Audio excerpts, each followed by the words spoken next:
Une décision inattendue pour la composition de l'équipe de France ce soir face à l'Allemagne. On voit tout ça dans cette vidéo. Salut à tous les gars, c'est Azial. Aujourd'hui, on se retrouve pour une vidéo où on va retracer un petit peu l'actualité autour de l'équipe de France.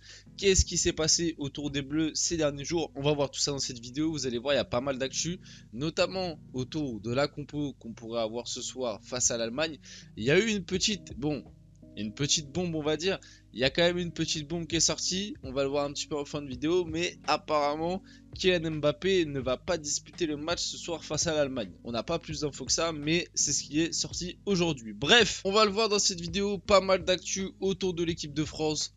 Avant qu'on rentre dans le vif du sujet, bien évidemment, n'hésitez pas, comme d'habitude, le petit like, le petit commentaire, le petit partage, le petit abonnement, ça fait toujours plaisir. Et nous, on va passer directement au vif du sujet de la vidéo. Bon, qu'est-ce qui s'est dit un petit peu ces derniers jours en équipe de France? Commençons par Ousmane Dembélé, qui a donné une petite interview à Téléfoot et qui a parlé un petit peu du niveau de l'équipe de France. Une déclaration qui a un petit peu offusqué notamment les supporters et peut-être dirigeants barcelonais, parce qu'on va le voir que du côté du Barça, ça a envoyé un petit pic à Ousmane Dembélé très récemment. En tout cas, Dembélé qui a déclaré du coup sur le niveau de l'équipe de France, je pense que c'est la meilleure équipe dans laquelle j'ai évolué. Même peut-être nous, du côté du PSG, on peut se sentir peut-être un petit peu, voilà, un petit pic, etc. On s'en rappelle aussi que Mbappé, très récemment, il y a quelques mois, il avait aussi dit ah, ça fait plaisir de venir jouer en équipe de France, entre guillemets. Là, on a une très bonne équipe, alors qu'avec le PSG, c'est un peu plus compliqué.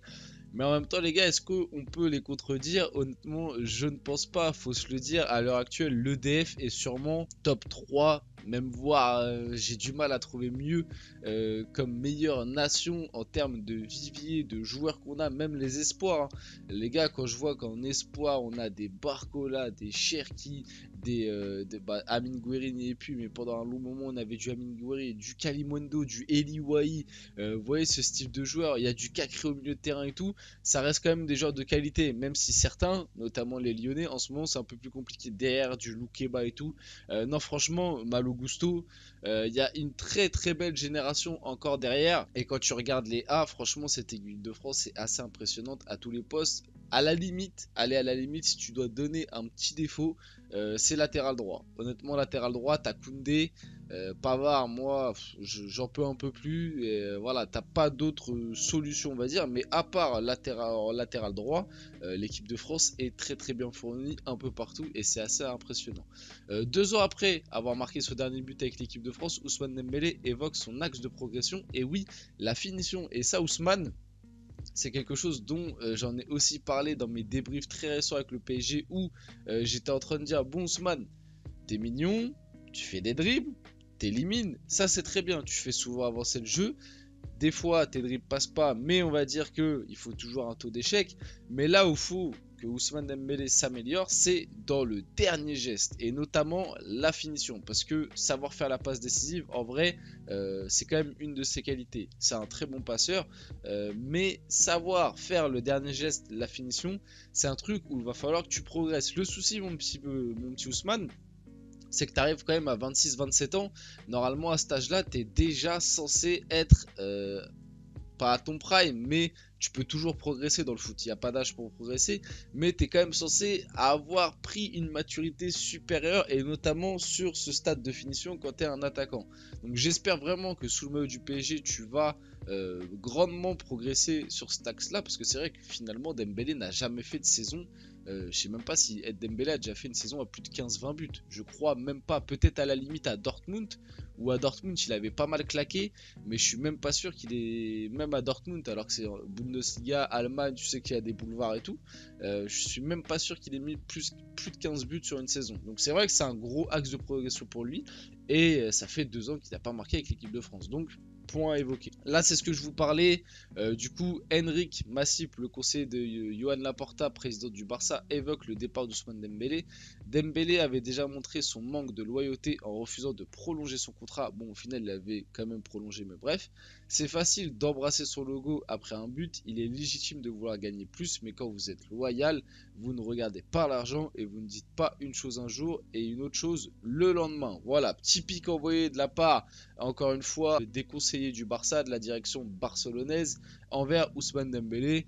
Du côté du Barça, c'est un petit peu encore les nerfs de Dembélé. Mais après, on peut comprendre. Voilà, il est parti d'un coup du jour au lendemain alors que Xavi l'avait un peu relancé, etc. On en a fait des débats pendant un nombre de temps incalculable. On sait un petit peu tout ce qui se dit autour de ça.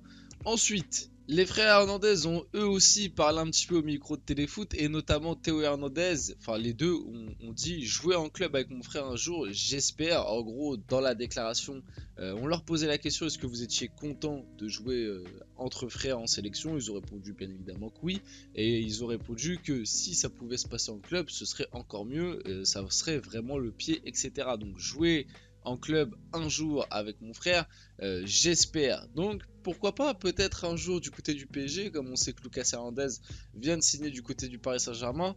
Après, on s'en rappelle, on va se remémorer un peu l'histoire. Théo Hernandez était convoité par le Paris Saint-Germain avant l'arrivée de Nuno Mendes à l'été 2021 du coup, ou 2021 c'est ça. Théo Hernandez était la cible principale du PSG qu'il a refusé, il a préféré rester à Milan. Le PSG était prêt à payer comme 60 millions d'euros pour Théo Hernandez. Mais lui ne se sentait pas trop de rejoindre la capitale et a préféré rester à Milan. Du coup, dans la foulée, le PSG est allé sur Nuno Mendes, qui est un choix que moi personnellement je ne regrette pas du tout. Et à l'heure actuelle, je vous dis la vérité, après Nuno Mendes, le truc qui m'inquiète un peu, c'est les blessures. Mais en termes de niveau de jeu pur et dur, quand tu compares un peu Théo Hernandez et Nuno Mendes, tu compares les âges, etc.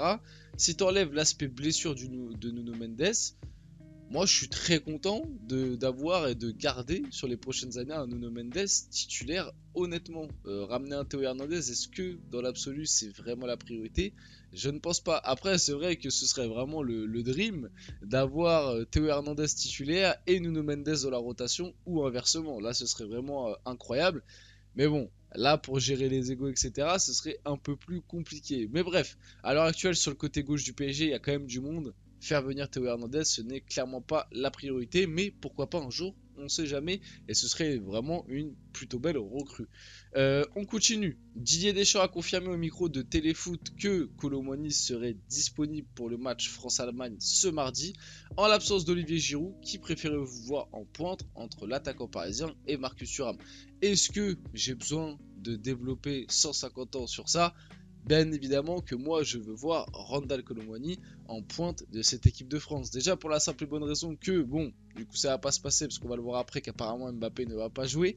Mais on aurait pu voir le trio qu'on attend tous de voir du côté du PSG, Kolo Muani, Dembélé et Mbappé. Et en plus Kolo Muani pour moi a bien plus de qualité qu'un Marcus Thuram. Alors bon, il n'a pas fait un match horrible on va dire face à l'Irlande, il marque son but etc. Bon, il y a pas mal de choses que j'ai pas aimé, mais globalement, de toute façon, le France-Irlande, j'en ai fait un débrief. Si ça vous intéresse, allez le voir. Globalement, le France-Irlande, j'ai pas trop kiffé le match. Mais pour moi, Kolo Muani a bien plus de qualité qu'un Marcus Thuram sur plein de points du jeu.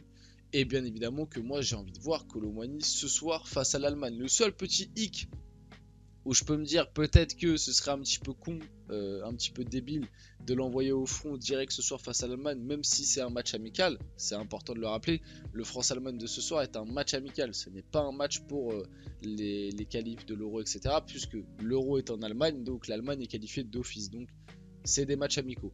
Le seul truc débile un peu, ce serait peut-être de l'envoyer direct, titulaire et tout, alors qu'il revient à peine de blessure, tu sais pas s'il peut rechuter, etc. Surtout que ça a été un problème à la cheville, c'était une petite entorse. On sait que quand tu commences à avoir des petites entorses à la cheville, si tu te soignes pas correctement et que ça s'accumule un petit peu, tu garderas ça toute ta carrière. Les entorses à la cheville, c'est fatal. Donc attention sur ça, mais sinon bien évidemment que moi ce soir, j'ai envie de voir un Randal Kolo Muani plus qu'un Marcus Thuram, et je pense qu'il le mérite plus d'ailleurs.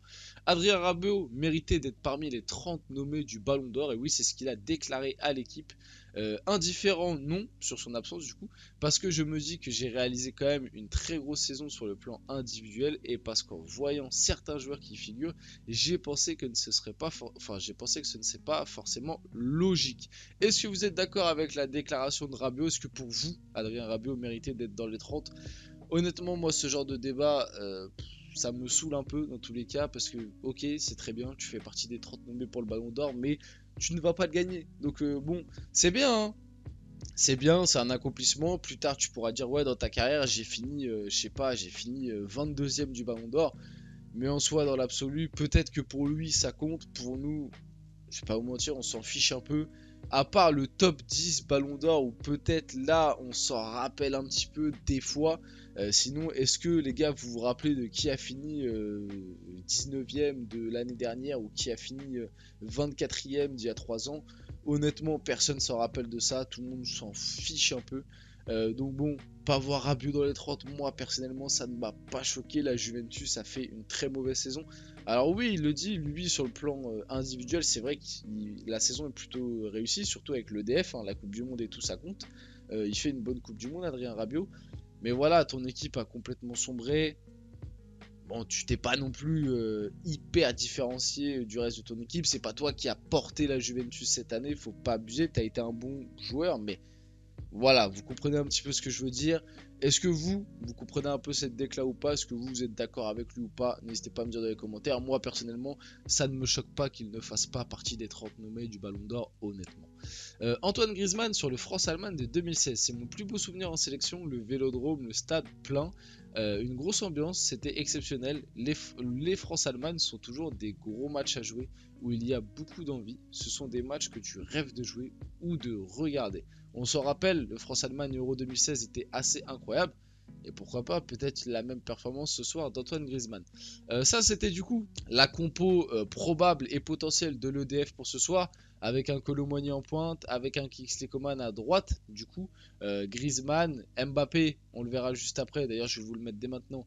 Mbappé pourrait débuter sur le banc ce soir face à l'Allemagne, RMC Sport qui a sorti ça, d'accord, et l'équipe a bien confirmé, Kylian Mbappé débutera bien sur le banc ce soir. On n'a pas plus d'infos que ça, on ne sait pas si c'est peut-être pour une gêne ou alors juste pour faire reposer Mbappé, ce qui est quand même assez surprenant parce que lui veut tout le temps jouer et veut jamais il veut jamais se reposer, ce mec.